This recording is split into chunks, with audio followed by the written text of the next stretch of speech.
Quadratic equation का lecture 12 पढ़ रहे हैं। हो सकता है कि ये हमारा सेकंड लास्ट लेक्चर रहे क्वाड्रेटिक में। लास्ट बेटा हम लोग लोकेशन ऑफ रूट पढ़ रहे थे, हम लोग लोकेशन ऑफ रूट पढ़ रहे थे। इसमें हमने बेटा टाइप 1 और टाइप 2 ये दोनों जो हैं कंप्लीट कर लिए थे। अब हम टाइप 3 पर चलेंगे, ठीक है बेटा। तो टाइप 3 पर अगर हमें जाना है तो बेटा यहाँ पर हम लोग जो है कुछ हमने पहले पढ़ा था बेटा टाइप 1 में कि अगर दोनों रूट किसी नंबर से बड़े हों या दोनों रूट किसी नंबर से छोटे हों तो क्या कंडीशंस होने वाली हैं। टाइप 2 में हमने पढ़ा था कि एक रूट किसी x1 से बड़ा हो, एक रूट x1 से छोटा हो तो क्या कंडीशन होगी। यहाँ पर हम लोग बेटा पढ़ने वाले हैं इफ़ एग्जैक्टली वन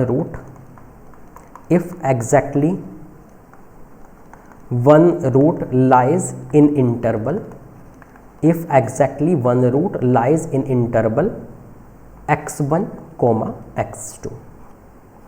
ठीक है बेटा, मान लीजिए मैंने बोल दिया कि हमारा जो क्वाड्रेटिक है उसका सिर्फ एक रूट, चाहे अल्फा बोलिए चाहे बीटा बोलिए, सिर्फ एक रूट जो है x1 x2 के बीच में है। तो बेटा ये बीटा भी हो सकता है, ये हमारे पास जो है बेटा अल्फ़ा भी हो सकता है। तो मैं आपको जनरल जो है कंडीशन बना के बताऊंगा x1 x2, ये अल्फ़ा x1 x2 के बीच में भी आ सकता है। अच्छा इस केस में मुझे बताइए fx1 क्या होगा। x1 के सामने नीचे है graph less than 0, fx2 x2 के सामने बेटा ऊपर है ग्राफ तो दिस इज़ ग्रेटर देन 0। अच्छा अगर ये वाला केस हुआ तो बेटा क्या होने वाला है, x12 के सामने नीचे है ग्राफ मतलब fx2 लेस देन 0, x1 के सामने ऊपर है ग्राफ मतलब fx1 ग्रेटर देन 0। और बेटा मैं ये ज़रूरी नहीं है कि a पॉजिटिव ही रहे, a अगर नेगेटिव भी हुआ, ये तो मैं a पॉजिटिव केस लेकर चल रहा हूँ, लेकिन बेटा अगर हमारे पास a नेगेटिव भी रहा तो देखिए ज़रा क्या बोला था इसने कि x1 x2 के बीच में हो सकता है ये पहला वाला रूट हो और हो सकता है बेटा कि x1 और x2 के बीच में जो है ऐसे दूसरा वाला रूट हो। बेटा कोई दिक्कत नहीं है, अगर ये पहला रूट इसके बीच में हुआ तो x1 पर नीचे है ग्राफ और x2 के सामने ऊपर है ग्राफ। तो फाइनली क्या हुआ, एक भैया नेगेटिव आएगा और एक जो है पॉजिटिव आएगा। ऐसे ही x1 के सामने ऊपर है ग्राफ तो fx1 इज़ पॉजिटिव, x2 के सामने भैया नीचे है ग्राफ तो fx2 इज़ नेगेटिव। कोई दिक्कत है इसमें। तो ओवरऑल मुझे क्या दिख रहा है कि मैं एक सब को मिला करके एक अच्छी सी कंडीशन बनाना चाहता हूं जो हर जगह अप्लाई हो सके। ठीक है बेटा, तो यहां पर मुझे दिख रहा है कि अगर x1 x2 के बीच में हमारा एक रूट है तो इनमें से एक नेगेटिव होता है एक पॉजिटिव होता है, एक नेगेटिव एक पॉजिटिव, एक नेगेटिव एक पॉजिटिव, एक नेगेटिव एक पॉजिटिव। तो ओवरऑल कंडीशन ये रही कि अगर x1 x2 के बीच में हमारा एक रूट है एग्जैक्टली तो fx1 और fx2 में से एक नेगेटिव होगा और एक पॉजिटिव होगा। तो मिला के मैं क्या बोल सकता हूँ कि भैया fx1 और fx2 में से एक नेगेटिव एक पॉजिटिव है, मतलब इसको मैं मिला के बोल सकता हूँ कि दोनों का प्रोडक्ट हमेशा नेगेटिव आएगा, दोनों का प्रोडक्ट हमेशा नेगेटिव आएगा। एक नेगेटिव एक पॉजिटिव है ना, तो दोनों का प्रोडक्ट हमेशा जो है क्या आएगा भैया, नेगेटिव आएगा। सही है।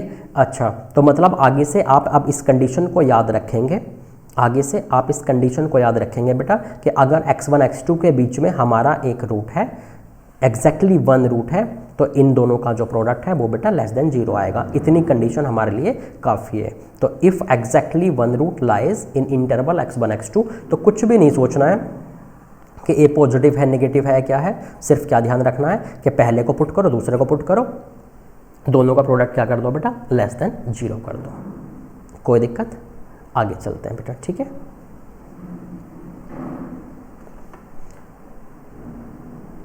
आगे क्या होता है पता है, हम ना एक जनरल बात भी मैं यहाँ पर स्टार मार्क करके लिखवा देता हूँ बेटा, ये अगले चैप्टर्स में हो सकता है यूज़ हो जाए आपके, कि अगर कभी भी हमसे बोला जाए ना कि if fx is continuous function, continuous function का मतलब जहाँ टूट नहीं रहा, जैसे क्वाड्रेटिक का ग्राफ है टूटता नहीं है, लगातार चलता जाता है, तो if fx is continuous function then या and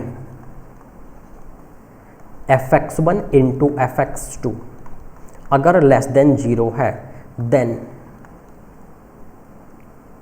fx equal to 0 equation must have at least one root between x1 and x2, मतलब x1 x2 के बीच में एक रूट होता ही है। सही है। खैर इसको मैंने जस्ट लिखवा दिया, इसको आप ध्यान नहीं भी देंगे कोई दिक्कत नहीं है, मैं अगले चैप्टर्स में फिर से लिखवाऊंगा, कुछ जहाँ ये आएगा कैलकुलस में ये यूज होगा, हो सकता है 12th में जाकर यूज हो। तो अभी तो आप क्या याद रखें कि भैया अगर x1 x2 के बीच में एक रूट है तो fx1 into fx2 less than 0 होगा। क्वेश्चंस देखते हैं बेटा इससे रिलेटेड, ठीक है। देखिए क्वेश्चन नोट करते हैं।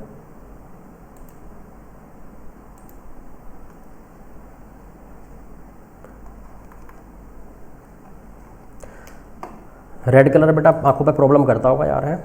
चलो येलो कर लेते हैं। देखिए मान लीजिए मेरे पास क्वेश्चन लिखा हुआ है बेटा, आप भी मेरे साथ साथ नोट करते रहें। Find set of values of m for which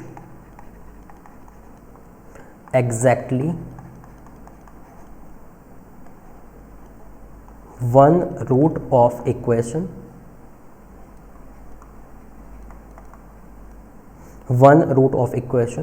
x square plus mx plus m square plus 6m equal to 0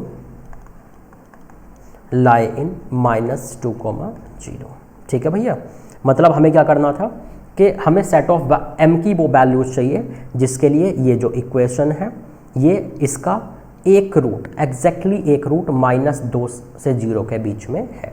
तो भैया बस इतना करें, f of -2 into F of 0 क्या कर देंगे, लेस देन 0 कर देंगे, बस ख़त्म काम, ज़्यादा सोचना ही नहीं है। ठीक है, इसको सॉल्व कर लीजिए। तो f ऑफ -2 कितना हो गया, 4 - 2m plus m square plus 6m into F of 0 कितना हो जाएगा, m square plus 6m less than 0। ये कितना हो गया, m square plus 4m plus 4 m square plus 6m less than 0। इसको बेटा अगर मैंने सॉल्व किया तो m प्लस 2 का whole square into m plus 6 into m less than 0। Number line पर अगर मैं लेकर के गया तो -6 -2 0, और बेटा कैसे चलता जाता है ये, -2 पर जब हम पहुँचे तो बेटा कितना हो गया, इवन पावर है तो साइड चेंज नहीं होगी, नीचे का नीचे ही रहेंगे। ठीक है, ये लेस देन 0 चाहिए ना बेटा, तो एक ये वाला पोर्शन और एक ये वाला पोर्शन मुझे चाहिए। तो -6 से -2 यूनियन -2 से 0, ये मेरे पास आंसर हो गया।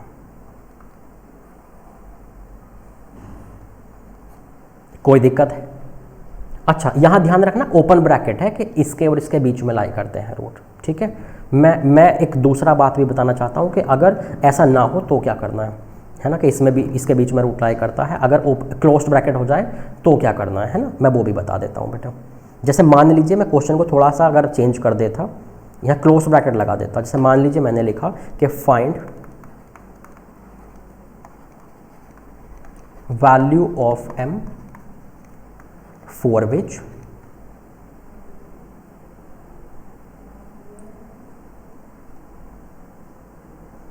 Exactly 1 root of equation x square plus mx plus m square plus 6m equal to 0 lie in -2, 0 closed bracket. ठीक है बेटा, अगर कभी क्लोज्ड ब्रैकेट में आ जाए कि इसके अंदर ही लाई करता है तो इतना करें बेटा, बस f -2 इंटू एफ ऑफ 0 को लेस देन इक्वल टू 0 करवा दें।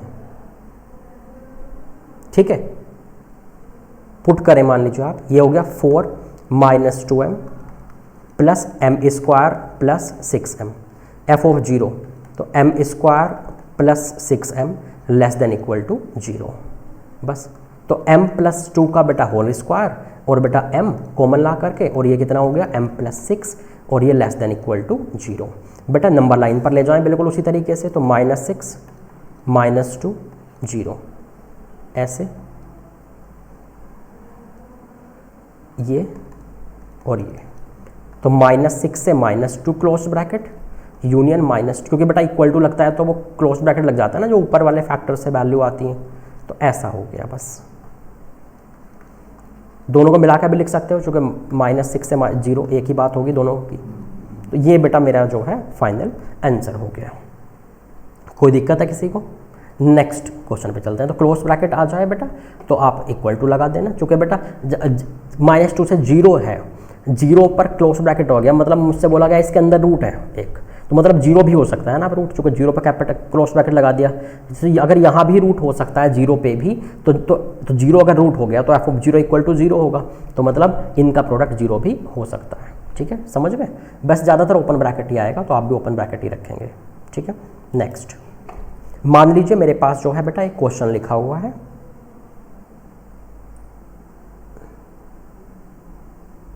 फाइंड all possible values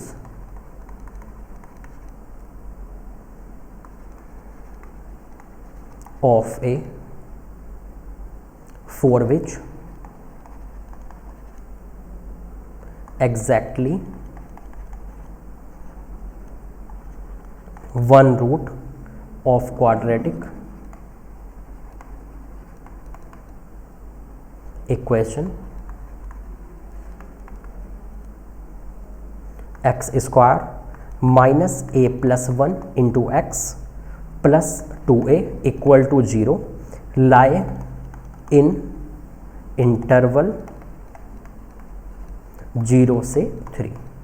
ठीक है बेटा, अब देखते हैं कि अगर हमसे बोला गया कि 0 से 3 में इसका एग्जैक्टली 1 रूट है, तो हम कुछ भी नहीं सोचेंगे, हम सीधे क्या करेंगे, f(0) ओपन ब्रैकेट में है ना, तो f(0) into f(3) less than 0, close bracket होता तो इक्वल टू भी हो जाता।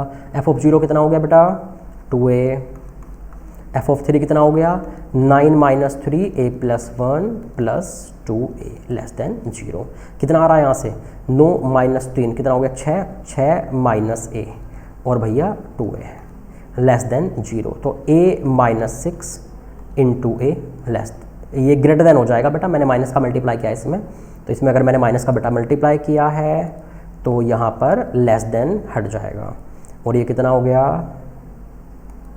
ये हो गया ग्रेटर देन 0। आप नंबर लाइन पर लेकर जाएंगे 0 6, ये कुछ ऐसा हो गया, एक ये वाला बेटा और एक ये वाला, तो a बिलोंग्स टू -∞ से 0 यूनियन 6 से इन्फिनिटी। आप ये भी बोल सकते हैं a belongs to r minus 0 से 6, बात एक ही है। ये आंसर हो गया। आगे चले तो समझ गए बेटा, बस बोले कि इन दो नंबर के बीच में हमारा एग्जैक्टली 1 रूट है, तो बस f(x1) इंटू f(x2) को लेस देन 0 करवा दें और कुछ भी नहीं करना है। नेक्स्ट बेटा, नेक्स्ट में जो है हमारे पास टाइप 4 पे चलते हैं। ठीक है भैया, टाइप 4 पे चलते हैं। हमारे पास लोकेशन ऑफ रूट के 3 टाइप हम पढ़ चुके, ये हमारा जो है इस बार टाइप 4 होने वाला है। ठीक है, देखिए बेटा, ये है when both roots are confined, when both roots are confined between number x1 and x2। तो मेरा मतलब है कि अगर दोनों रूट x1 x2 के बीच में हो तो हमें क्या करना है। बेटा एक बात बताइए, दोनों रूट x1 x2 का अगर बीच में होंगे, या तो ऐसा होगा या फिर ऐसा होगा। ठीक है, ऐसा कुछ हो गया, ये मतलब अगर ए देखना पड़ेगा आपको, अगर ए पॉजिटिव रहा तो ऐसे, और भैया अगर ए नेगेटिव रहा तो ऐसे। ठीक है, अब देखते हैं तो अगर ये रहा बेटा, मैंने एक बात बोली थी, जब दोनों रूट के अंदर में कोई वैल्यू आ जाए x1 x2 वगैरह, तो ना तो d यूज़ करना है, ना ही -b/2a यूज़ करना है, आपको सिर्फ fx1 और fx2 यूज़ करने हैं, ठीक है। लेकिन यहाँ अभी पिछले जो हमारे दो कंडीशन थी, टाइप 2 और टाइप 3 थी, उनमें x1 और x2 के अल्फ़ा और बीटा के बीच में जो है कोई ना कोई वैल्यू आ जाती थी जब आप ग्राफ बना के देखते थे, सही है। लेकिन अब इस टाइप में बीच में कोई वैल्यू दी हुई नहीं है अल्फ़ा और बीटा के, तो इन सभी को हमें यूज़ करना पड़ेगा, ठीक है बेटा। अगर मैं बात करूँ d की, तो d में d, यहाँ d क्या होगा, ग्रेटर देन 0, क्योंकि इक्वल भी हो सकते हैं ना बेटा रूट, तो ऐसे है ना, तो d greater than equal to 0, touch भी हो सकता है बेटा। -b/2 है, x1 से x2 के बीच में रहेगा, तो मैं क्या बोल सकता हूँ इसको कि भैया -b/2 है x1 से x2 के बीच में है। एक इसको सॉल्व करेंगे, एक कंडीशन ये हो जाएगी, एक कंडीशन ये हो जाएगी, और बेटा fx1 fx2, x1 के सामने ऊपर है ग्राफ, तो fx1 ग्रेटर देन 0, x2 के सामने भी ऊपर है graph, this is greater than 0, तो बेटा एक और ये दो कंडीशन ये हो जाएंगी, सबका इंटरसेक्शन ले लेंगे। अगर बेटा हम इस वाले केस में हुए तो d इसमें भी ग्रेटर देन इक्वल टू 0 रहेगा, क्योंकि दो रूट रियल होने चाहिए बेटा। दूसरी बात -b/2 है, इसमें भी वर्टेक्स जो है वो x1 x2 के बीच में ही रहेगी, तो यहाँ भी x1 से x2 के बीच में ही हमें लेना है बेटा। अगर मैं तीसरी वाली बात करूँ तो fx1 x1 के सामने नीचे है graph, this is less than 0, x2 के सामने बेटा नीचे है ग्राफ, तो fx2 लेस देन 0। सबका क्या करेंगे बेटा, इंटरसेक्शन ले लेंगे हम लोग। तो भैया मैंने तो बस इतने कंडीशंस को कैसे पहचानना है वो देखिए, मैंने पहले ही बोला शुरुआत में लोकेशन ऑफ रूट में कि d -b/2 है, fx1 है और fx2 दो दिए हैं तो दोनों पे काम करेंगे। इन तीन की वैल्यू कहाँ से कहाँ है वो हमें देखनी होती है हमेशा। लेकिन अगर कोई ऐसा टाइप आ जाए जहाँ रूट्स के बीच में कोई वैल्यू दे दे, जैसे x1 x2 को बीच में लिख देता, अल्फ़ा बीटा के बीच में है, एक जैसे पिछले एक टाइप में था कि x1 से एक रूट छोटा एक रूट बड़ा, तो बीच में आ गया था x1। जैसे हमारे पास जो है पिछले उसमें ऐसा बोल दिया गया था ना कि एक रूट जो है x1 x2 के बीच में है, तो x2 बीच में आ गया नहीं दोनों रूट के। तो बेटा इस टाइप से जब आ जाए तो उस केस में हम जो है ये d और -b/2 को यूज़ नहीं करते हैं, अदरवाइज इनको करना पड़ेगा, ठीक है। तीन के अलावा कभी कुछ चौथा नहीं करना है। तो क्वेश्चन देखते हैं बेटा इस पर, ठीक है। क्वेश्चन देखते हैं हम लोग। नेक्स्ट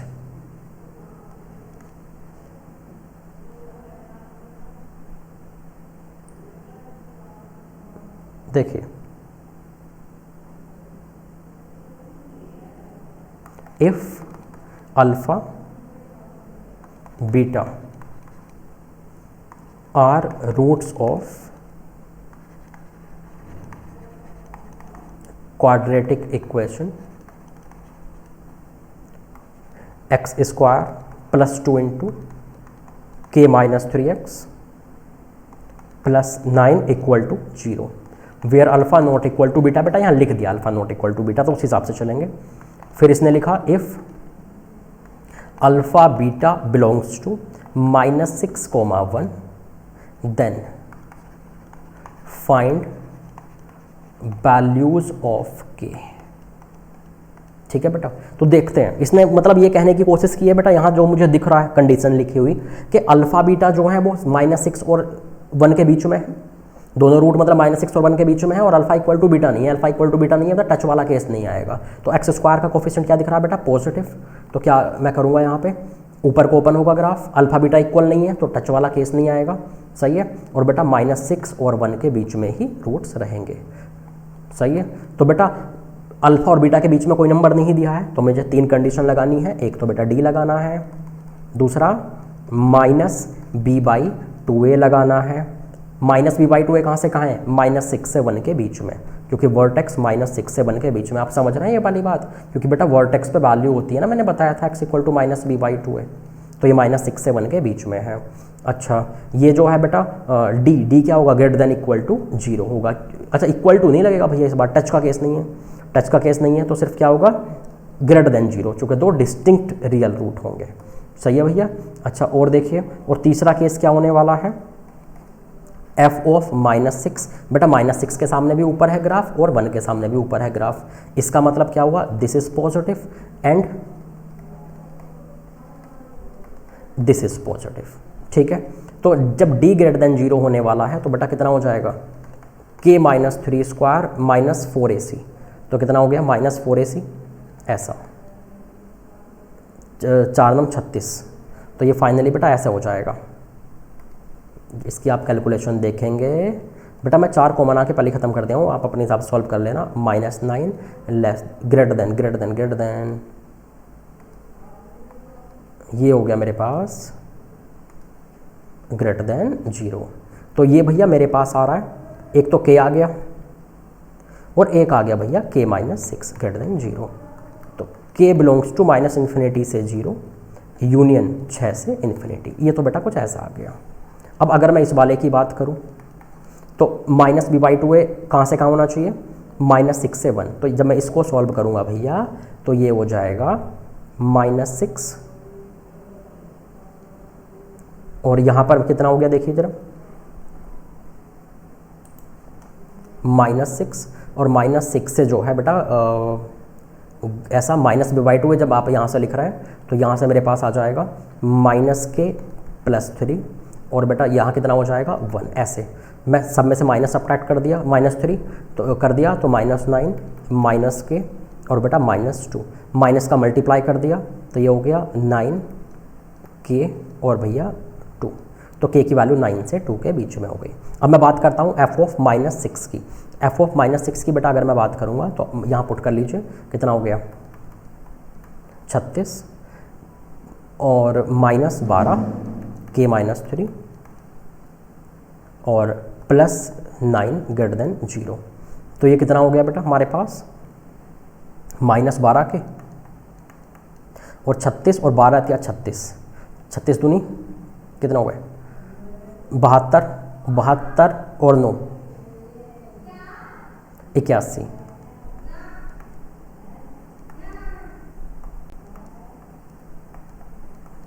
जब इससे मैं ऐसे डिवाइड करूंगा बेटा इधर लाके तो कितना हो जाएगा ये 27/4, ऐसा कुछ हो गया।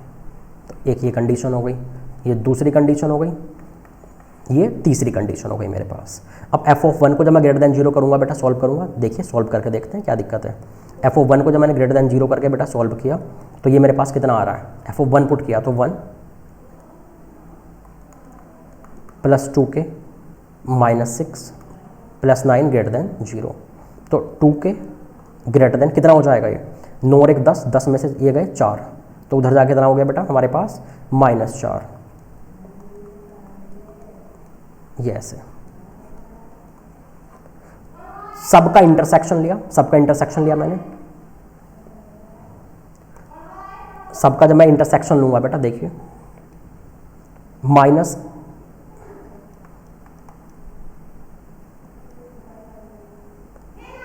यहाँ से 0, यहाँ से ऐसे, ये 2 से 9, 2 यहाँ रहेगा और 9 यहाँ रहेगा, और देखिए 27/4, 4 संग 24 6 पॉइंट समथिंग, 27/4 का यहाँ पर आएगा बेटा, तो 27/4 से क्या लिया है इसने, बड़ा लिया है, तो इससे आगे और देखिए बेटा -2 से बड़ा, -2 का इधर रहेगा। अब देखिए तीनों का इंटरसेक्शन क्या आ रहा है बेटा, तीनों लाइनें इसके 27/4 के सामने से और कहाँ तक आ रही हैं, 9 तक आ रही हैं, 9 तक ही, ठीक है ऐसे, तो 27/4 से 9 तक हमारा आंसर हो गया। मतलब ये हो गया क्या कि k बिलोंग्स टू 27/4 से 9 तक, ऐसा हो गया बेटा। कोई दिक्कत है इसमें, ठीक है बेटा आगे चलें।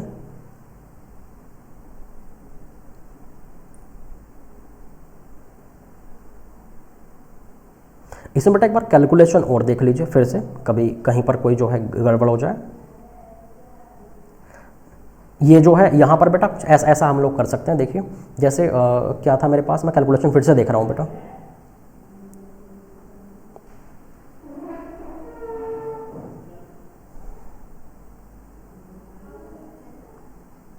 ये हो गया मेरे पास कितना,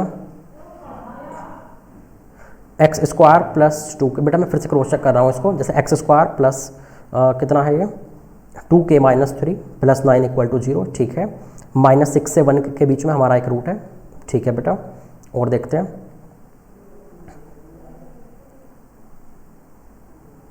f ऑफ 1 पॉजिटिव, ठीक है, ये -4 हो गया, -2 से बड़ा हो गया, अच्छा ठीक है।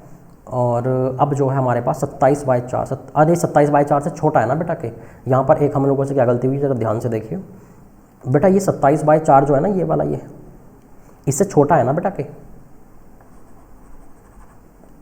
ये लिखा हुआ है ना तीसरे वाले केस में 27/4 से छोटा है के। तो 27/4 से जब बेटा आप छोटा लेंगे ना के को, 27/4 से जो है बेटा आप छोटा लेंगे के को।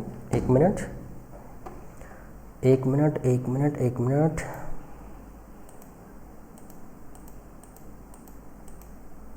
तो बेटा जब आप जो है 27/4 से यहाँ छोटा लेंगे के को, तो कितना हो जाएगा, ये कुछ ऐसा बन जाएगा, ऐसे इधर बनेगा, इधर 27/4 से छोटा।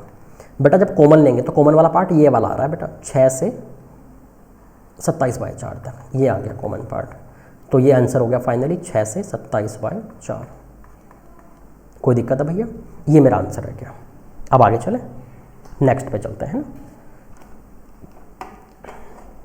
नेक्स्ट क्वेश्चन तो समझ गए बेटा, ये 3 ही कंडीशन लगती हैं। ये fx1 fx2 को तो एक ही समझिए कंडीशन बेटा, ये हमारे पास जो है 3 ही होती हैं।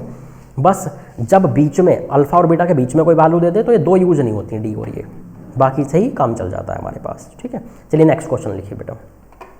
और हमारे पास जो है बेटा वैसे एक और टाइप बचा हुआ है यहाँ पे इसका, तो पहले उस टाइप को भी लिख लेते हैं, फिर मिले जुले हम लोग क्वेश्चंस करेंगे आगे, है ना बेटा। तो देखिए मिले जुले क्वेश्चंस जो है करेंगे, तो नेक्स्ट लिखिए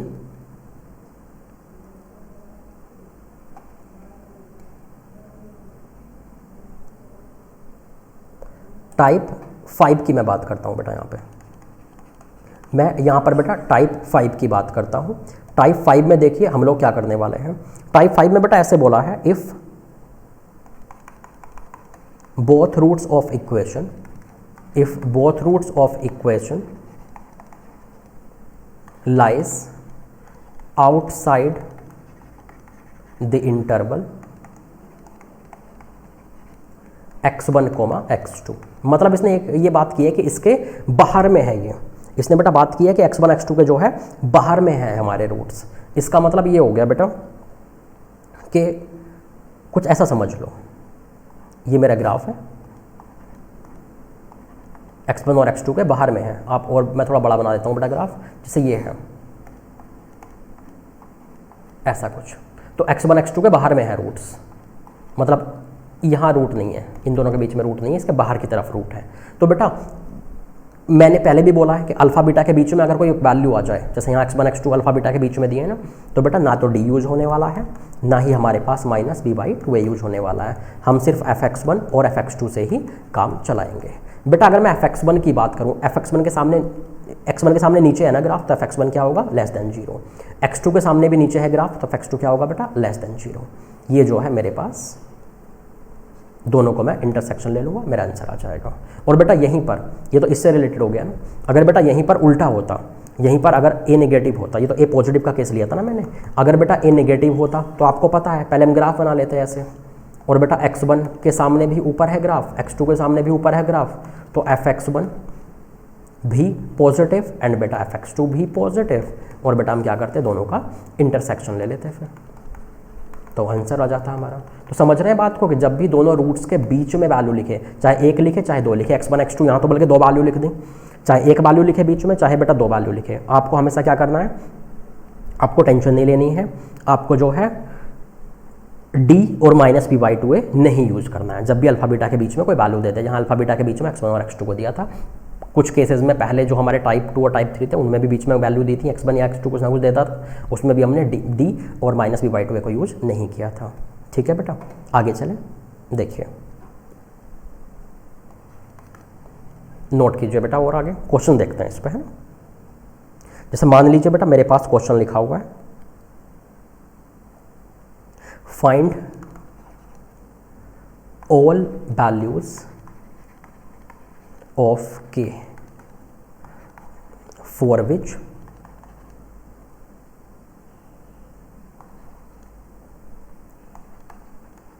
one root of quadratic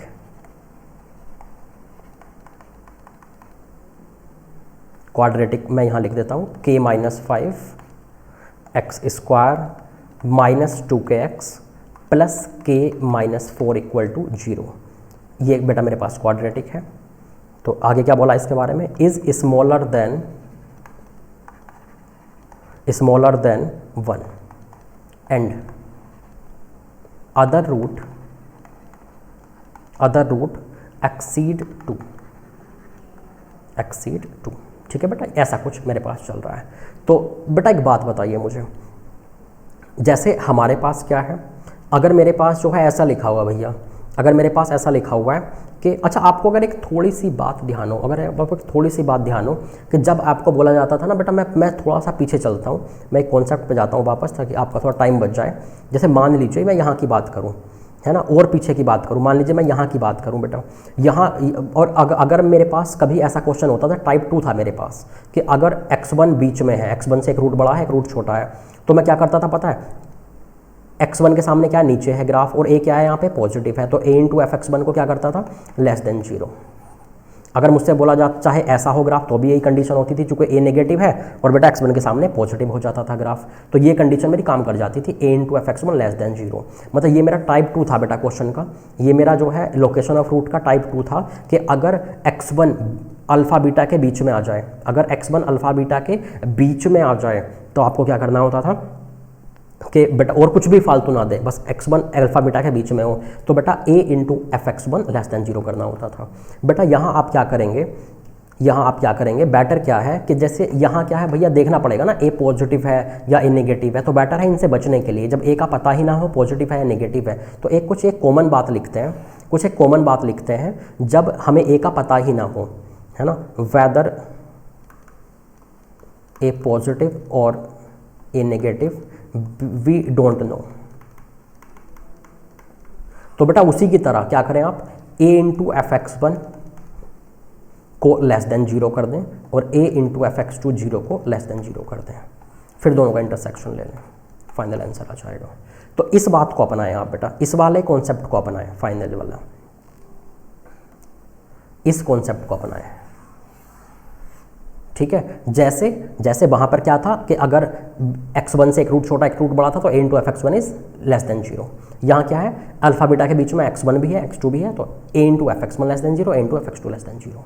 तो जब भी अल्फा बीटा के बीच में ही सिर्फ दिया हो, चाहे 1 नंबर दिया हो या 2 नंबर दिया हो और कोई भी फालतू कंडीशन ना हो, तो a into f x one को लेस देन 0 करना पड़ता है।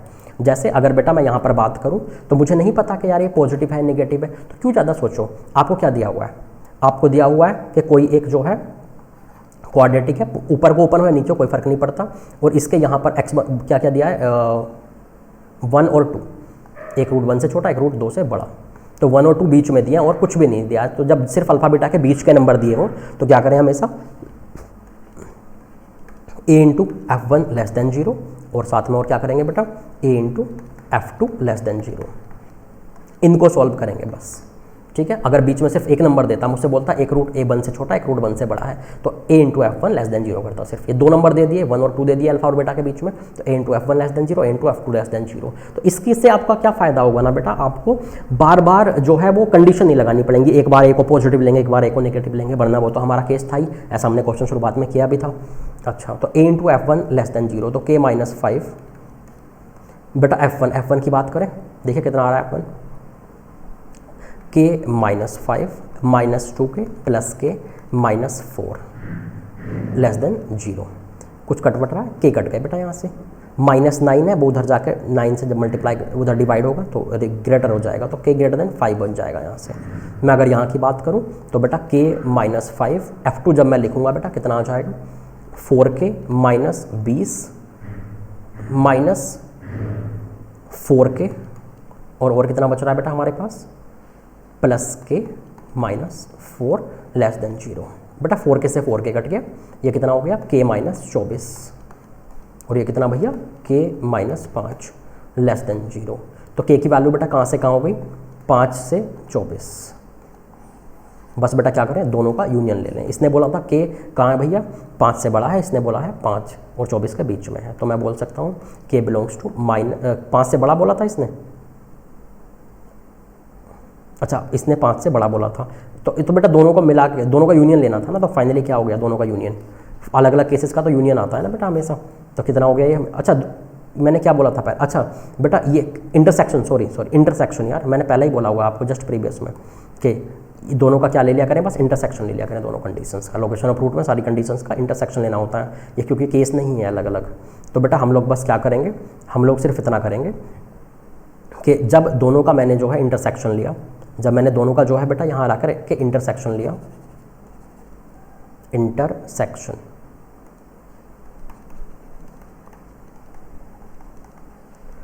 तो 5 से बड़ा और 5 से 24, तो फाइनल आ गया बेटा मेरे पास, ये आ गया मेरे पास 5 से 24 वाला बेटा कॉमन हो गया दोनों में। ठीक है, आप चाहें तो आराम से नंबर लाइन पर ले जाकर कर सकते हैं। तो ये जो फाइनल आंसर है बेटा मेरे पास हो जाएगा 5 से 24, ये मेरा आंसर है 5 से 24। कोई दिक्कत हो किसी को तो बेटा आप मुझे जो है बता सकते हैं। ठीक है, आगे चले, चलिए और आगे चलते हैं बेटा। ठीक है, देखिए भैया, जैसे कभी कभी आपके साथ ऐसा होगा बेटा, जैसे मान लीजिए मेरे पास एक क्वेश्चन लिखा है इसने, the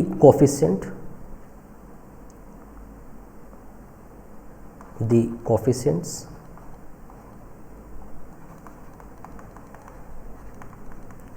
of quadratic ax square plus bx plus c equal to 0 where a not equal to 0 having relation इनमें बेटा ये रिलेशन दिया हुआ है a plus b plus c 4a minus 2b plus c less than 0, then option A है। अच्छा पहले ऊपर मैं लिख देता हूँ, quadratic have real and distinct roots. मान लीजिए बेटा यहाँ मैंने लिख दिया, एक मिनट, यहाँ मैंने मान लीजिए लिख दिया बेटा कि रियल एंड डिस्टिंक्ट रूट्स, कि क्वाड्रेटिक के रियल एंड डिस्टिंक्ट रूट्स हैं, ये बेटा पहला ऑप्शन लिख दिया। दूसरा बोल दिया मैंने इक्वल रियल रूट्स। तीसरा बेटा मैंने बोल दिया नो रियल रूट्स। और बेटा मैंने फोर्थ ऑप्शन दे दिया कि डेटा इनसफिशिएंट है, हम नहीं बता सकते। ठीक है बेटा, तो देखिए ध्यान से बेटा, जब भी ये लीनियर आ जाए, जब ए बी सी में कुछ रिलेशन लिखा हो लीनियर सा, तो सोचा करें इसमें क्या पुट करके ये आ सकता है। तो बेटा मैंने देखा कि x को 1 पुट करके ये आएगा, इसका मतलब ये हुआ कि ये क्या है, ये fx, ये f1 है। ये क्या पुट करके आ रहा है -2, इसका मतलब ये क्या है, f ऑफ -2 है, और दिस इज लेस देन 0। इसका मतलब मुझे क्या पता लगा यहाँ से कि f1 और f-2 का प्रोडक्ट लेस देन 0 है। और मैंने बोला था बेटा कि ये 1 और -2 के बीच में इसका मतलब एक रूट होगा बेटा। सही बात है नहीं, क्योंकि बेटा -2 और 1 के बीच में एक रूट करना पड़ेगा ना, तभी तो f-2 into f1 less than 0 होगा। ये तो मैंने बताया आपको, थर्ड टाइप हमारे पास यही था। तो इसका मतलब ये, और तो इसका मतलब बेटा एक रूट इनके बीच में है तो एक रूट बाहर होगा, घूम के आगे निकला होगा ग्राफ। इसका मतलब क्या हुआ कि रियल रूट्स हैं, ऐसा कुछ ग्राफ है बेटा। ए पॉजिटिव हुआ है नेगेटिव उससे हमें फ़र्क नहीं पड़ता, उल्टा भी हुआ तो भी कोई दिक्कत नहीं है, 2 रूट तो हो ही जाएंगे।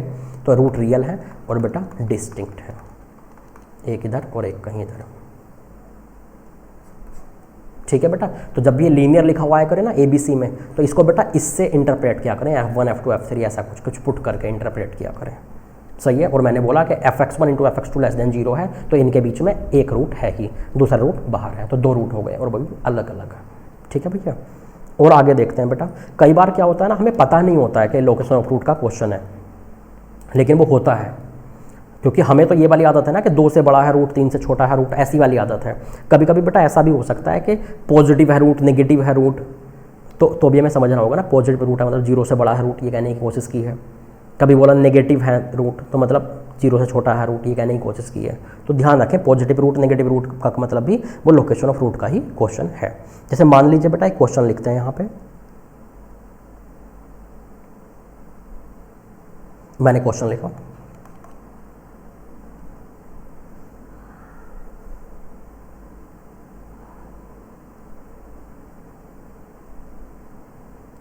Find values of A for which find values of A for which inequality बेटा ध्यान रखना, अब ये क्वेश्चन और इसके आगे जितने क्वेश्चन होंगे सारे स्टार मार्क वाले क्वेश्चन है, सारे इंपॉर्टेंट क्वेश्चन है, ठीक है। इनइक्वालिटी यहां लिख देता हूं बेटा मैं इसको, A square plus 3 into X square plus A plus 2 into X, और यहां बेटा और क्या लिखा हुआ है देखिए,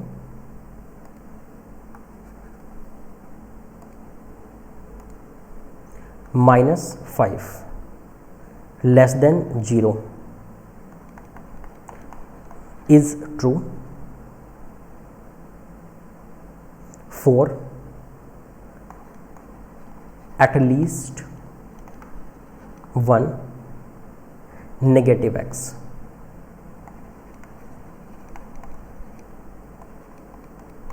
तो बेटा इसको समझिए, इसने ये बोला है कि मुझे ए की वैल्यू बताएं, इसने बोला बेटा मुझे ए की वैल्यू बताएं जिसके लिए जो इनइक्वालिटी है वो ट्रू है फॉर एटलीस्ट 1 नेगेटिव एक्स। बेटा मुझे एक बात बताइए, ये कम से सबसे पहले जब भी बोले ना कि ये इनइक्वालिटी सेटिस्फाई कर रही है कम से कम एक नेगेटिव एक्स के लिए, ऑल नेगेटिव एक्स के लिए, ऑल रियल एक्स के लिए, at least 1 negative x, at least 1 real x के लिए, तो बेटा सबसे पहले पॉसिबल ग्राफ बनाया कीजिए आप, ठीक है भैया।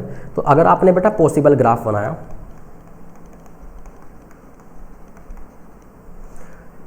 तो इसने बोला था कि देखो एक्स स्क्वायर का कोफिशिएंट मुझे पॉजिटिव दिख रहा है, ए स्क्वायर प्लस 3 ऑलवेज पॉजिटिव रहेगा, ऐसा हो गया। उसके बाद इसने बोला था कि एटलीस्ट 1 नेगेटिव एक्स के लिए ये 0 से छोटा होना चाहिए क्वाड्रेटिक। इनइक्वालिटी ने क्या बोला है कि 0 से छोटा होना चाहिए क्वाड्रेटिक। बेटा अगर 0 से छोटा होना चाहिए ये क्वाड्रेटिक, मतलब नेगेटिव होना चाहिए ये क्वाड्रेटिक, नेगेटिव होना चाहिए क्वाड्रेटिक, मतलब क्वाड्रेटिक की वैल्यू एक्स एक्सिस के नीचे आनी चाहिए। एक्स एक्सिस के नीचे हमारे क्वाड्रेटिक की वैल्यू क्या होती है, नेगेटिव, ऊपर में पॉजिटिव, मतलब 0 से छोटी होनी चाहिए, मतलब एक्स एक्सिस के नीचे आनी चाहिए ये वैल्यू, ये क्वाड्रेटिक की, for at least 1 negative x. Negative x मतलब नेगेटिव एक्स एक्सिस पे, तो नेगेटिव एक्स एक्सिस पर, नेगेटिव एक्स एक्सिस बेटा ऐसा ये हो गया, नेगेटिव एक्स एक्सिस पर ये बेटा 0 के आगे पॉजिटिव एक्स एक्सिस है और इधर नेगेटिव एक्स एक्सिस है। तो बेटा यहाँ कम से कम 1-2 वैल्यू के लिए क्या होनी चाहिए, नीचे आना चाहिए ग्राफ, ये ऐसा कहना चाह रहा था। अच्छा ऐसा भी तो हो सकता है बेटा,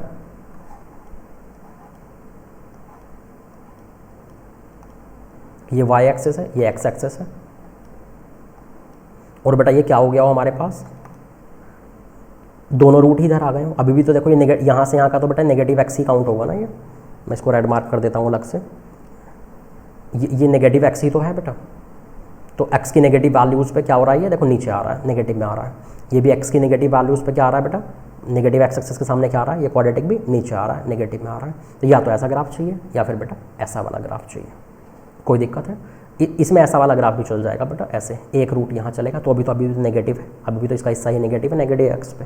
तो या तो ऐसा चाहिए या फिर ऐसा चाहिए, तो या लगा हुआ है, तो दोनों को सॉल्व करने के बाद यूनियन लेना होगा, इसका अलग आंसर निकालेंगे, इसका अलग आंसर, और फिर बीच में क्या लगाएंगे बेटा, यूनियन लगाएंगे। देखते हैं अगर मैं इसको सॉल्व करने गया, बेटा ये तो ऐसे बोल रहा है कि 0 के एक रूट इधर होना चाहिए, एक रूट इधर होना चाहिए, इसने तो ये बोलने की कोशिश की है ना। तो बेटा इसका मतलब f ऑफ 0 के एक रूट इधर है, एक रूट इधर है, और बेटा ऊपर को ओपन है, ग्राफ फिक्स है, या फिर आप ये भी लिख सकते हैं a into f0 less than 0। जब भी 0 का एक रूट छोटा हो एक रूट बड़ा, तो a into f0 less than 0 हो जाता है। ये क्या हो गया, a square plus 3, f of 0 कितना हो गया बेटा यहाँ पे, f ऑफ 0 -5, तो दिस इज लेस देन 0। ये तो बेटा ऑलवेज फॉल्स है ना, ये तो क्या हो गया, ऑलवेज फॉल्स, ये ऑलवेज ट्रू, सॉरी ये हो गया ऑलवेज ट्रू, क्योंकि बेटा ये पॉजिटिव है हमेशा, ये हमेशा नेगेटिव है, negative into positive is negative, तो फाइनली नेगेटिव लेस देन 0।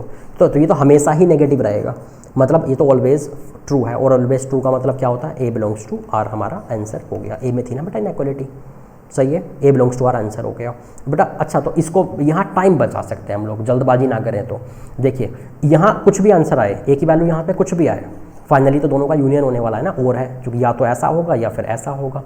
तभी तो ये सेटिस्फाई होगा। मैंने ये बोला था ना कि नेगेटिव एक्स पे कम से कम एक नेगेटिव एक्स पे ये नेगेटिव होना चाहिए, जीरो छोटा होना चाहिए, मतलब कम से कम एक नेगेटिव एक्स पे ये नीचे आना चाहिए।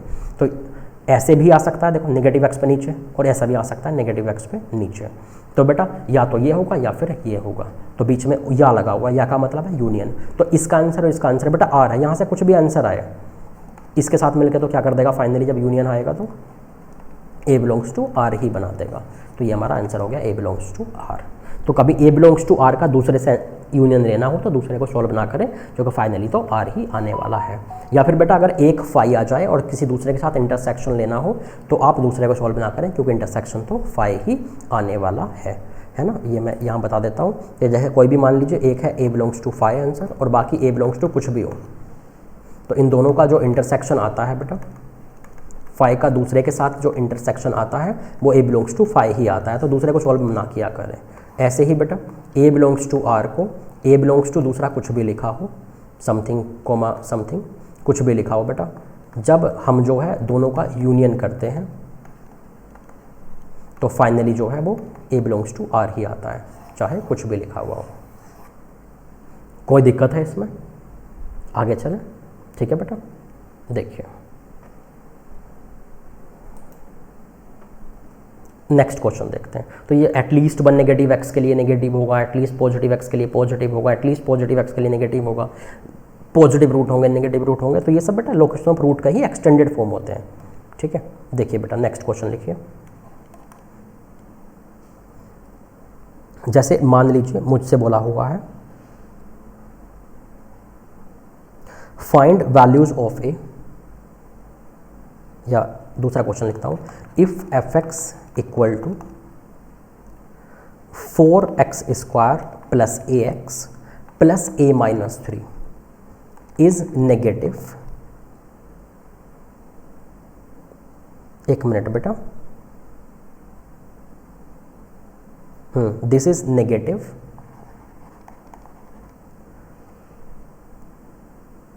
For at least one negative x।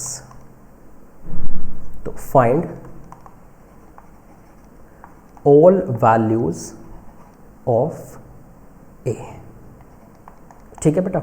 अब हम देखते हैं कि हमें a की कैसे वैल्यूज को जो है वो बताना है। हमें दिया हुआ क्या है बेटा कि ये जो क्वाड्रेटिक है, ये जो बेटा क्वाड्रेटिक है ये नेगेटिव है for at least one negative x, मतलब पिछला वाला केस ही हो गया। एक्स स्क्वायर का कोफिशिएंट पॉजिटिव है तो ऊपर को ओपन होगा बेटा ग्राफ, और कम से कम एक नेगेटिव, मतलब नेगेटिव एक नेगेटिव वैल्यू के लिए कम से कम एक नेगेटिव एक्स की वैल्यू के लिए ये नेगेटिव है, मतलब एक्स एक्सिस के नीचे आ रही है नेगेटिव एक्स पे कहीं ना कहीं, नेगेटिव एक्स पे। तो नेगेटिव एक्स तो बेटा ये है ना जीरो से छोटा वाला, तो या तो ऐसे करके होगा कि देखो नेगेटिव एक्स के सामने थोड़ी देर के लिए नीचे आ गया, या फिर क्या हो रहा होगा बेटा नेगेटिव एक्स के लिए देखो ये जो है थोड़ी देर के लिए नीचे कम से कम आ गया, यहाँ वाई गया होगा, या फिर बेटा इधर ही रहा होगा, सारे का सारा इधर रहा होगा।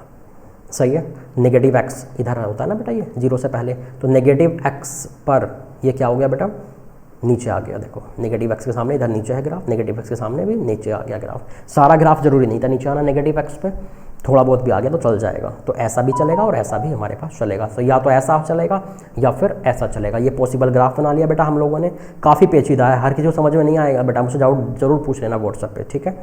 तो अगर ऐसा वाला हुआ तो वही हो गया, बीच में जीरो है, एक रूट इधर है, एक रूट इधर है, तो इसके लिए क्या हो गया हमारे पास ए इंटू एफ ऑफ जीरो। दूसरा वाला ए यूज़ कर लेता हूँ, ये इसने यहाँ यूज़ कर लिया था, this is less than zero. इसको सॉल्व करूँगा, इसकी अगर मैं बात करूँ तो बेटा दोनों रूट जीरो से छोटे हैं, जीरो या जीरो से छोटे हैं दोनों रूट। तो बेटा क्या क्या होगा, एक तो मैं क्या लिखूँगा D greater than zero, different चाहिए ना बेटा रूट। दूसरा मैं क्या लिखूँगा f of zero greater than equal to zero, चूँकि जीरो के सामने या तो बेटा ऊपर होगा ग्राफ ऐसे कट मार के जाएगा, और या फिर बेटा जीरो से निकल के जाएगा। तो f of zero greater than equal to zero, और एक होता था minus B by two a, तो minus B by two a जो है बेटा वो वर्टेक्स जो था minus B by two a वो जीरो से कम होगा, तो लेस देन जीरो। ऐसा कुछ हो गया मेरे पास। इन तीनों को सॉल्व करके मैं यहाँ इंटरसेक्शन निकालूंगा और एक ये इसका, फिर फाइनली दोनों का क्या लूँगा यूनियन, क्योंकि बीच में क्या है और। चलिए ट्राई करते हैं। a इंटू F0 को मैंने लेस देन 0 सॉल्व किया, यहाँ से आ गया a लेस देन 3, ये एक आ गया। अब मैं दूसरे को सॉल्व करता हूँ बेटा, इसको, ये तो खत्म हो गया इधर केस। इसको सॉल्व करते हैं, d ग्रेटर देन 0 किया बेटा मैंने, इधर रख के सॉल्व कर रहा हूँ। d ग्रेटर देन 0 जब मैं सॉल्व करूँगा, ये हो गया मेरे पास a square minus 16 into a minus 3 greater than 0, ये कुछ ऐसा हो गया बेटा। तो a स्क्वायर माइनस 16a कितना बच रहा है, 16 या 48, 16 या 48, तो माइनस 48 ग्रेटर देन 0, ऐसा कुछ हो गया। ठीक है, तो देखिए अब ये जो है बेटा मेरे पास कितना आ रहा है, कुछ फैक्टराइज वगैरह हो रहा है क्या, देखिए 12 और 4 में, तो a नहीं, मुझे डिफरेंस चाहिए था ना, डिफरेंस, तो ये कितना हो जाएगा बेटा, देखिए इसका अगर मैं आधा करता हूँ तो 24 आता है क्या, 24 इंटू 2 नहीं, इसको फैक्टराइज करिए बेटा, है ना, इस क्वाड्रेटिक को फैक्टराइज कीजिए ज़रा, 6 48, ये प्लस हो गया ना बेटा, प्लस हो गया, तो a minus 12 and a minus 4, a minus 12 and a minus 4, ये ऐसे हो गया। तो ये फाइनली हो गया मेरे पास, ये a माइनस 12 है बेटा, तो a belongs to minus infinity से 4 यूनियन 12 से इन्फिनिटी, बेटा इसका आंसर ये आ गया, मतलब ये d ग्रेटर देन 0 को सॉल्व करके आ गया। अब मैं अगर करूँ F0 greater than equal to 0, तो क्या आएगा, a minus 3 greater than equal to 0, मतलब a greater than equal to 3, यहाँ से ये आ गया 1 2, माइनस b/2a को जब आप लेस देन 0 करेंगे बेटा, इसको इधर रख कर मैं सॉल्व कर देता हूँ इसको भी, तो ये कितना हो जाएगा, जब आप माइनस b/2a को लेस देन 0 करने गए हैं, तो ये हो गया बेटा मेरे पास माइनस a अपॉन 2 दूनी 2 चौक 8 लेस देन 0, मतलब a मस्ट बी पॉजिटिव, ये ऐसे आ गया। ठीक है भैया, अब मैं सबका क्या लेता हूँ, इंटरसेक्शन लेता हूँ इन तीनों का। अगर मैं इन तीनों का इंटरसेक्शन लेता हूँ ताकि इधर वाले का फाइनली आंसर आए, इन तीनों का जब मैंने बेटा इंटरसेक्शन लिया, मैं ऐसे ले लेता हूँ, आप चाहे तो नंबर लाइन पर ले जाकर ले लेना। इसने बोला बेटा कि 0 से बड़ा होना चाहिए, तो 0 से बड़ा, इसकी 0 से बड़ी वैल्यू ले लीजिए। इसने बोला 3 से बड़ा होना चाहिए, तो 3 से 4 मुझे फिलहाल दिख रहा है बेटा, 3 से 4 यूनियन 12 से इन्फिनिटी, ये दिख रहा है मुझे इस वाले केस का आंसर, जब इन सब के इंटरसेक्शन लिए गए। ठीक है भैया, तो इस केस का आंसर ये हो गया, इस केस का आंसर ये हो गया, और अलग अलग केसेस का इसके केस में और इस केस में बीच में और लगा हुआ था, और अगर और लगा हुआ है तो हमें क्या लेना पड़ेगा बेटा, फाइनली यूनियन लेना पड़ेगा हमें, यूनियन। तो इन दोनों का हम क्या करेंगे, यूनियन ले लेंगे। इसने बोला था कितना बेटा कि 3 से छोटा है, इसने बोला था 3 से 4 12 से इन्फिनिटी, सबको मिला के पता कितना हो गया, a belongs to minus infinity से 4 और बेटा यूनियन 12 से इन्फिनिटी, ये आंसर हो गया। ठीक है बेटा, माइनस इन्फिनिटी से 4 यूनियन 12 से इन्फिनिटी। तो जब भी बोले कि ये एटलीस्ट 1 नेगेटिव एक्स के लिए नीचे है, ऊपर है, उधर है, तो सारे पॉसिबल ग्राफ बनाइए, सबको अलग अलग सॉल्व कीजिए लोकेशन ऑफ रूट से, और उसके बाद जो है बेटा क्या करें, सबका यूनियन ले लीजिए बाद में। किसी को अगर कोई दिक्कत हो बेटा इसमें तो मुझे बता दीजिए, आगे चलते हैं। ध्यान रखना बेटा, आप डरिएगा मत, ये सबसे ज़्यादा पेचीदे क्वेश्चन है, ये जो अभी चल रहा है ना बेटा, सारे कॉन्सेप्ट खत्म हो चुके हैं हमारे, क्वाड्रेटिक के सारे कॉन्सेप्ट हमने ओवर कर लिए हैं, ये बाद में स्पेशल क्वेश्चंस चल रहे हैं थोड़े टफ टाइप के, इनसे ऊपर लेवल नहीं आ सकता चीज़ों का। ठीक है बेटा, तो आगे चलते हैं, डरना नहीं है। जैसे मान लीजिए बेटा मैंने क्वेश्चन लिखा, देखिए और क्वेश्चन नोट करते हैं, find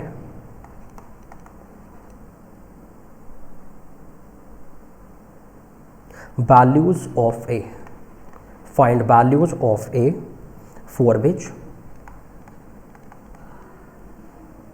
equation x square plus 2 into a minus 1 into x plus a plus 5 equal to 0 has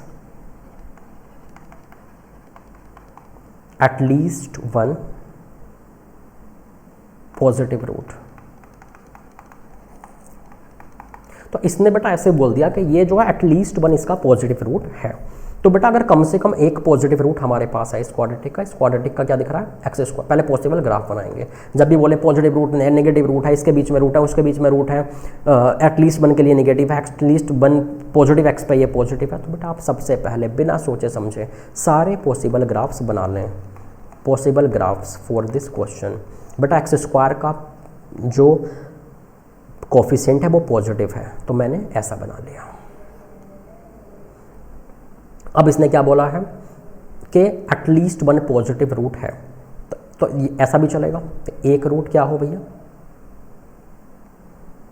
एक रूट पॉजिटिव हो, एक रूट नेगेटिव हो, ऐसा चलेगा। क्योंकि एटलीस्ट वन रूट पॉजिटिव बोला है, तो देखो ये रूट पॉजिटिव हो गया, ये रूट पॉजिटिव हो गया, देखो पॉजिटिव रूट जीरो के आगे हो गया। और देखिए और क्या चल सकता है हमारे पास बेटा, ऐसा भी चल जाएगा कि दोनों ही रूट पॉजिटिव हो, ऐसा कुछ। ठीक है बेटा, देखो दोनों ही रूट पॉजिटिव भी चल जाएंगे हमारे पास। और देखिए ऐसा भी चल सकता है हमारे पास, इस तरह का कुछ, ऐसा भी चल सकता है हमारे पास, एक रूट जीरो और एक रूट पॉजिटिव। हमें तो एक रूट पॉजिटिव चाहिए ना, सिर्फ, दूसरा कुछ भी हो। तो बेटा ये हमारे पास जो है पॉसिबल ग्राफ आ गए। इसके लिए मैं क्या मतलब एक रूट पॉजिटिव एक रूट नेगेटिव, तो इसमें भी तो एटलीस्ट वन रूट पॉजिटिव हो गया ना। तो इसके लिए क्या कंडीशन लगेगी बेटा, ए पॉजिटिव है, f of zero less than zero. इसके लिए बेटा यहाँ वर्टेक्स है, x equal to minus B by two है, तो माइनस बी बाई टू है क्या रहेगा जीरो के आगे, मतलब मेरे पास क्या हो जाएगा इस वाले केस में, this is greater than zero. दूसरा डी बेटा टच भी हो सकता है, और इसने ये नहीं बोला था कि एक्स एक्सिस के नीचे आना चाहिए ग्राफ, तो टच का केस भी चलेगा। अभी भी तो रूट है, भले इक्वल हो गए, पॉजिटिव रूट है, तो बेटा D greater than equal to zero. और देखिए जीरो के सामने यहाँ भी ग्राफ चलेगा, ऊपर भी चलेगा, यहाँ भी चलेगा, तो एफ ऑफ जीरो क्या हो गया बेटा हमारे पास, F of zero greater than equal to zero. चूँकि एफ ऑफ जीरो पे भी हो सकता है ग्राफ, ऊपर भी हो सकता है। पहले इन तीनों को सॉल्व करके तीनों का इंटरसेक्शन लेते हैं, फिर इसको सॉल्व करते हैं, और फिर क्योंकि ये और ये दोनों अलग अलग केसेस हैं, दोनों का फाइनली यूनियन ले लेंगे। मैंने F of zero less than zero किया बेटा, तो कितना आ गया, ए प्लस 5 लेस देन जीरो, ए लेस देन माइनस 5। तो ये इधर का आंसर हो गया इस वाले का। मैं अगर इसको सॉल्व करने के लिए जाऊँ, मान लीजिए मैंने किया बेटा डी ग्रेटर देन इक्वल, या यहाँ से किया, मान लीजिए मैंने F of zero greater than equal to zero मैंने किया, तो ये आ गया A greater than equal to minus 5। इसको D greater than equal to zero करते हैं बेटा। अगर मैं D greater than equal to zero को सॉल्व करता हूँ, इधर रख के सॉल्व कर लेता हूँ बेटा मैं, D greater than equal to zero को अगर मैं सॉल्व करूँगा, ये आ गया मेरे पास A minus one square minus this greater than equal to zero. ये फाइनली आ रहा है बेटा मेरे पास A square minus 3a minus 4 greater than equal to zero. तो फाइनली बेटा ये ऐसा हो गया A minus 4 and A plus 1 greater than equal to zero. तो ए बिलोंग्स टू माइनस इन्फिनिटी से माइनस 1 यूनियन 4 से इन्फिनिटी, ये कुछ ऐसा हो गया। इसको सॉल्व करते हैं, इस वाले को, इसको मैं इधर सॉल्व कर देता हूँ। Minus B by two A greater than zero, minus B by two A को अगर आप ग्रेटर देन जीरो करेंगे तो ये आ गया माइनस ए प्लस 1 ग्रेटर देन जीरो। तो ये कितना हो गया भैया, 1 से छोटा है ए। अब तीनों का इंटरसेक्शन लेते हैं बेटा, इसका, इसका और इसका। इसने बोला 1 से छोटा है ए, इसने क्या बोला भैया यहाँ से यहाँ तक है, यहाँ से यहाँ। बेटा तीनों का जब मैं इंटरसेक्शन ले रहा हूँ ना, तो मेरे पास जो है ना -5 से -1 तक आ रहा है, ये आ रहा है बेटा मेरे पास, ये इन तीनों का इंटरसेक्शन लेने पे। बात समझ में आ रही है बेटा, इन तीनों का इंटरसेक्शन लेने पे इधर ये आ रहा है और इधर जो है ये आ रहा है। तो इधर का आंसर फाइनल वाला ये है, इधर का ये है। और आपको पता है दोनों का फाइनली क्या करना पड़ता है बेटा, दोनों अलग अलग केसेस को बीच में और लगा हो, चूँकि या तो ऐसा चलेगा या फिर ऐसा चलेगा, तो यूनियन लेना होता है। तो बेटा जब आप -5 से छोटा, इसने बोला -5 से 1, तो यूनियन क्या हो गया, ए बिलोंग्स टू माइनस इन्फिनिटी से -1। ये मेरा आंसर हो गया फाइनल वाला।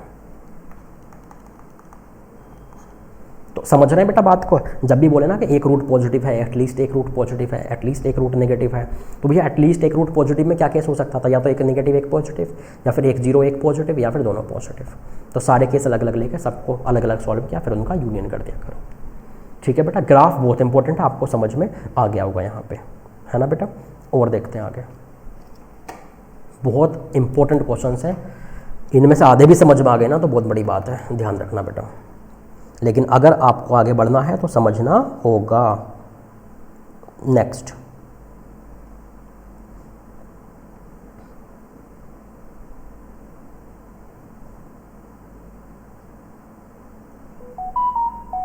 जैसे बेटा इसने यहां पर मुझे बोला हुआ है, इसने मुझे बोला हुआ है यहां पर कि फाइंड, नोट करते रहिएगा बेटा आप मेरे साथ, क्वेश्चन है ना, मुझे बोला है यहां पे कि find values of p for which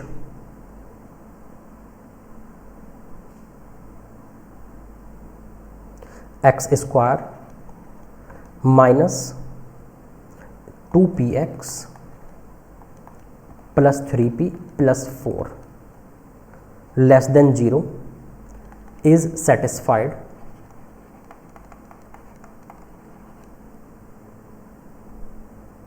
for at least one real x. इसका मतलब क्या है बेटा, थोड़ा ध्यान से देखिए, है ना? ये हमेशा जरूरी नहीं है कि क्वेश्चन जो है हमेशा टफ ही आएगा। देखिए इसने बोला था मुझे, इसने at least one negative x at least one positive x नहीं बोला है बेटा। देखिए इसने क्या बोला, इसने बोला है कि भैया ये क्वाड्रेटिक जो है दिस इज लेस देन 0 होनी चाहिए for at least one real x, मतलब कम से कम एक रियल एक्स के लिए। नेगेटिव पॉजिटिव में कहीं नहीं बोला इसने कि नेगेटिव एक्स चाहिए पॉजिटिव एक्स चाहिए, मतलब कहीं भी एक एक्स पर बस ये क्या हो जाए, 0 से छोटी हो जाए। आपको दिख रहा है एक्स स्क्वायर का कोफिशिएंट पॉजिटिव है,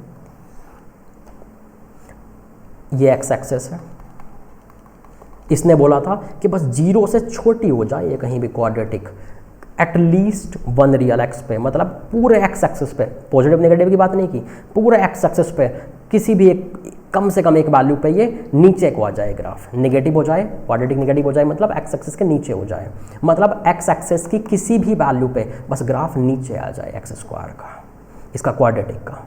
एक्स स्क्वायर का कोफिशिएंट पॉजिटिव है तो ऊपर को तो ओपन रहेगा ही, बस कम से कम एक रियल एक्स के लिए 0 से छोटा हो जाए, मतलब कम से कम एक रियल एक्स के लिए ये एक्स एक्सिस के नीचे आ जाए। तो हम ले आए नीचे, पॉजिटिव नेगेटिव का चक्कर नहीं था कि पॉजिटिव एक्स में बनाया नेगेटिव एक्स में, किसी भी एक एक्स पे बस ये नीचे आ जाए ग्राफ। ग्राफ नीचे आने का मतलब क्या है, ऊपर को ओपन और नीचे आ जाए एक्स एक्सिस से ग्राफ, तो दो डिस्टिंक्ट रियल रूट हो गए, मतलब डी क्या हो गया, ग्रेटर देन 0। तो मतलब इसका डी ग्रेटर देन 0 होना चाहिए, डी ग्रेटर देन 0 हुआ, दो रियल रूट हो जाएंगे तो ग्राफ नीचे आ जाएगा खुद ही। तो 2p square minus 4 into this greater than 0, ये हो गया बेटा p square minus 3p minus 4 greater than 0, और ये कितना हो रहा है बेटा, p minus 4 and p plus 1 greater than 0। तो ये हो गया मेरे पास p belongs to minus infinity से माइनस 1 यूनियन 4 से इन्फिनिटी। बेटा ये मेरे पास जो है आंसर हो गया फाइनल। तो समझ रहे हैं कि ये जरूरी नहीं है क्वेश्चन हमेशा टफ ही आएगा बेटा, लैंग्वेज को समझना। इसने ये, अगर ये बोले एटलीस्ट वन नेगेटिव एक्स के लिए ऐसा होना चाहिए, एटलीस्ट वन पॉजिटिव एक्स के लिए होना चाहिए, तो ग्राफ बनाने पड़ते हैं, नेगेटिव एक्स एक्सिस के सामने नीचे लाओ, पॉजिटिव एक्स एक्सिस के सामने नीचे लाओ। लेकिन बेटा जब overall at least one real x के लिए ये नेगेटिव में चाहिए, तो पॉजिटिव नेगेटिव एक्स एक्सिस में क्यों बनाऊँ, पूरे एक्स एक्सिस पे कहीं भी बस एक पकड़ के नीचे ले आओ, इसका मतलब डी ग्रेटर देन 0 हो गया। कोई दिक्कत है? अच्छा यहाँ बेटा मैं एक क्वेश्चन और समझा रहा हूँ, आप में से काफ़ी बच्चों ने जो है वो क्वेश्चन मुझसे पूछा था बेटा, ठीक है? देखिए मैं एक्चुअली वो पुराने लेक्चर का बेटा एक क्वेश्चन है ना, वो मैंने डिस्कस नहीं किया था अभी तक, उसको डिस्कस कर लेते हैं यहाँ पे। वो 10 वाला जो क्वेश्चन था, आपने ट्रिग्नोमेट्री अभी पढ़ी नहीं है, मैंने पढ़ाई नहीं है, इसलिए बेटा आपको जो है उसमें शायद थोड़ी सी दिक्कत हो रही होगी। देखिए भैया, जैसे मान लीजिए मेरे पास लिखा हुआ है कि alpha beta gamma delta are roots of equation 10 pi by 4 plus x equal to 3 10 3x। फिर इसने बोला है no two of which have equal tangents. Tangent का मतलब जस्ट 10 ले लिया उसका अल्फा बीटा गामा का, है ना बेटा। तो इक्वल टेंजेंट नहीं है, इसका मतलब यह है कि 10 अल्फा 10 बीटा 10 गामा 10 डेल्टा अलग अलग वैल्यूज हैं, ठीक है बेटा।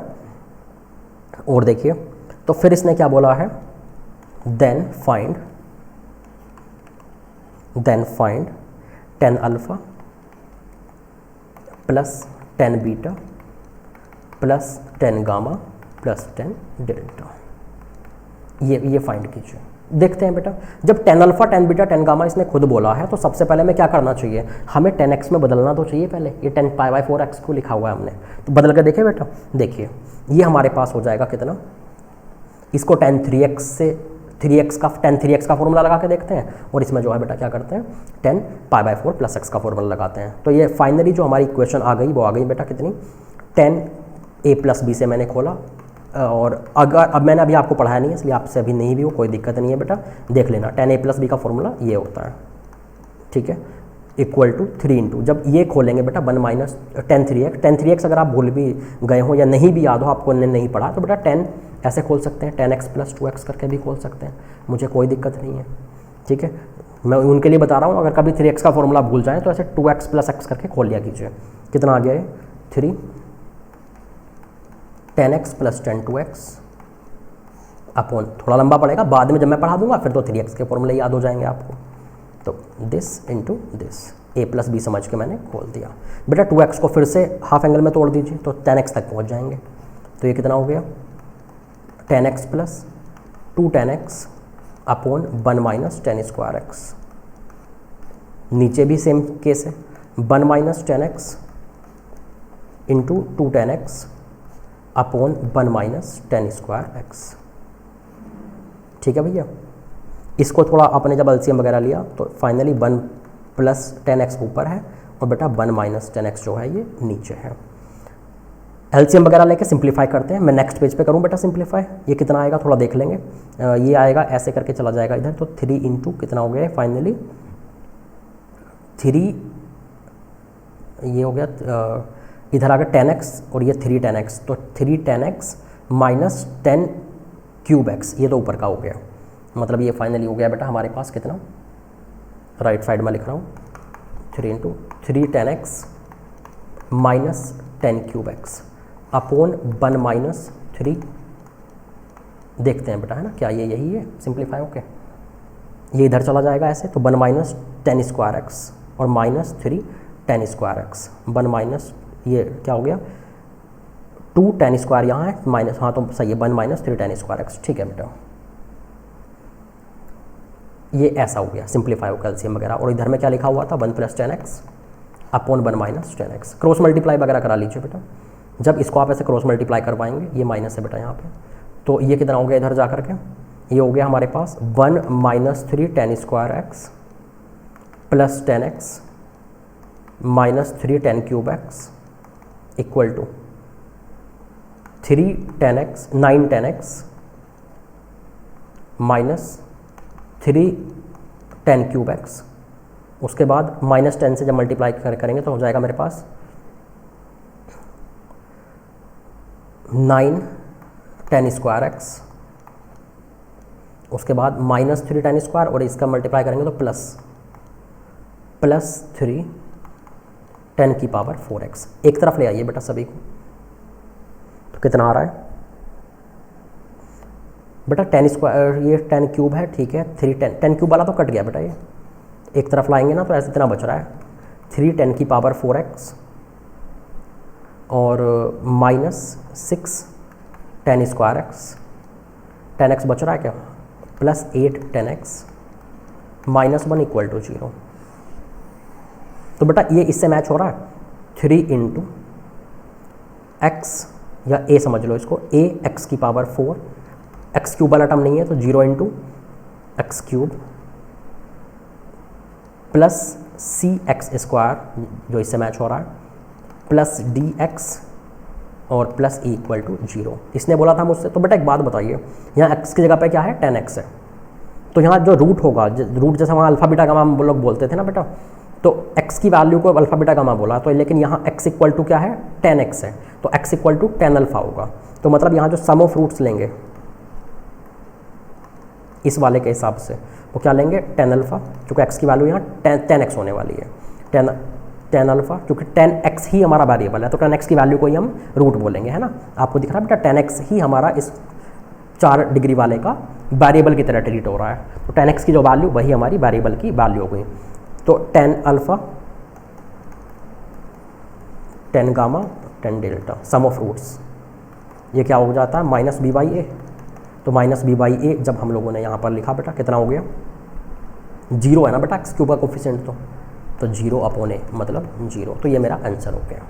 तो समझ रहे हैं बेटा बात को कि नॉर्मली ये क्वाड्रेटिक था, सम ऑफ रूट्स वाला क्वेश्चन था, और आपको पता है कि यहाँ वेरिएबल की जगह 10x यूज होगा, तो 10x की वैल्यू ही हमारे रूट की तरह यूज होंगी। तो 10 अल्फा 10 बीटा 10 गामा 10 डेल्टा होगी ना बेटा वेरिएबल की वैल्यूज हमारी, क्योंकि हमारे पास जो है ये अल्फा बीटा गामा, तो रूट का मतलब ये जो रूट बोलता है वो एक्स की वैल्यू को बोलता है, ध्यान रखना। हम जो रूट लेते हैं वो अपने जिससे हम अंडरस्टैंड कर पाएँ, इसमें जो वेरिएबल की जगह दिख रहा होता है उसको रूट बोलते हैं, उसकी वैल्यू को रूट बोलते हैं। सम ऑफ रूट हमने 10x की वैल्यू को रूट मान के लगाया, और जबकि इसने x की वैल्यू अल्फा बीटा गामा दी थी, ठीक है बेटा। तो रूट का मतलब रियल में वो x की वैल्यू ही होता है, लेकिन हम अपने अंडरस्टैंडिंग के लिए 10x की वैल्यू को अपना रूट समझ के 10x की वैल्यू पर सम ऑफ रूट लगा देंगे, ठीक है भैया, क्योंकि हम स्टैंडर्ड फॉर्म से मैच कराते हैं ना। तो ये ऐसा हो गया। तो आज की क्लास बेटा यहीं पर ख़त्म करते हैं। हमारे पास आज जो मैंने क्वेश्चन कराए हैं टाइप 5 के बाद में, वो बहुत ज़्यादा इंपॉर्टेंट और पेचीदा क्वेश्चन है, उनसे ऊपर कुछ भी नहीं होता है लोकेशन ऑफ रूट में, और अभी वो ख़त्म नहीं हुए हैं। अगला लेक्चर और जाएगा इसी तरीके के क्वेश्चन और सॉल्व करने में, ठीक है बेटा। तो नेक्स्ट लेक्चर में क्वाड्रेटिक ख़त्म हो जाएगा, आप अब मॉड्यूल लगा सकते हैं बेटा, ठीक है। अब आप सारी स्पेशल DPPs लगा सकते हैं। मैं यहाँ लिख देता हूँ, आपका जो इस टाइम का होमवर्क है वो है all special DPPs of quadratic equation, ठीक है बेटा, कोई दिक्कत? Thank you. और हाँ, ध्यान से सुनिए फिर से आप लोग अभी भी टेस्ट नहीं दे रहे हैं ज़्यादा भैया। आप में से अगर मैं आप में 11th B1 की बात करूं तो आप लोग जो है जैसे 57 या 60 के अराउंड स्टूडेंट्स हैं, आप में से 35 के करीब ही टेस्ट दे रहे हैं। तो बेटा ध्यान रखना, जो टेस्ट से भागता जा रहा है वो कंपटीशन से आउट होता जा रहा है, ठीक है। तो अगर कंपटीशन में बने रहना है तो टेस्ट दीजिए, भले ही मार्क्स कम आए, टेस्ट देकर घर आएँ, भले ही मार्क्स कम आए। आप उन सारे क्वेश्चंस को जो नहीं सॉल्व हो पाए मुझसे डाउट पूछें, डाउट क्लास जो डिस्कशन क्लास होती है उस टेस्ट की उसमें पूछें, और फ्यूचर के लिए नोट कर लें कि ऐसा क्वेश्चन आने पर ऐसे सॉल्यूशन देना है, ऐसे सॉल्व करना है। तो उसके बाद फ्यूचर में जब ऐसा क्वेश्चन आएगा आप सॉल्व कर लेंगे। हमारे पास लगभग अभी 1.5 साल है, 2 साल है, तो हम लोग फिर क्या करेंगे, इतने क्वेश्चन 1.5 साल में एग्जाम्स में देख चुके होंगे, भले ही उन एग्जाम्स में उन टेस्ट में आपके मार्क्स कम आए हों, कि फ्यूचर में जो है वो क्वेश्चन जब जेई में आएंगे तो सारे पैटर्न मैच होने शुरू हो जाएंगे, क्योंकि इतने सारे क्वेश्चन हम पहले देख चुके होंगे, ठीक है बेटा। और फिर वहाँ पर सीधे आपको याद आएगा, नहीं ऐसा क्वेश्चन उस टेस्ट में हुआ था, ऐसा सॉल्यूशन सर ने बाद में बताया था, तुरंत कर देंगे, ठीक है। तो सिर्फ टेस्ट पेपर के सारे क्वेश्चन अगर अच्छे से याद कर लिए जाएँ, समझ लिए जाएँ कि कैसा आने पर क्या करना है आगे के लिए, तो इतना काफ़ी होता है जेई को निकालने के लिए, एक एवरेज रैंक लाने के लिए, ठीक है बेटा। और अच्छी लानी है तो मॉड्यूल लगाओ, क्लास नोट्स बार बार पढ़ो, ठीक है बेटा। तो इसलिए टेस्ट दें, कंपटीशन में बना रहना है, IIT चाहिए तो टेस्ट दें, नहीं चाहिए तो मत दो भैया, मैं कुछ नहीं कहूँगा। Thank you.